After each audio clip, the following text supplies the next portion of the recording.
You know, sawhorses are great to have around, say, your house for creating a platform if you're hanging wallpaper or out on the job site to hold your tools.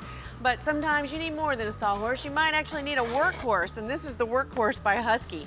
Let me just tell you right off the bat, this is a pretty strong and powerful workhorse because it can hold up to 1,000 pounds on this surface alone.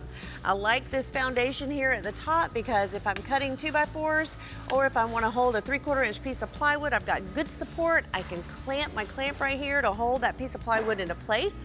Also, take a look at this little design here along the legs. This isn't just for decoration. If you're by yourself and you need to hold that 2x4 in place, all you gotta do is slide it through this top slot and it's secure enough for you to then go ahead and cut it.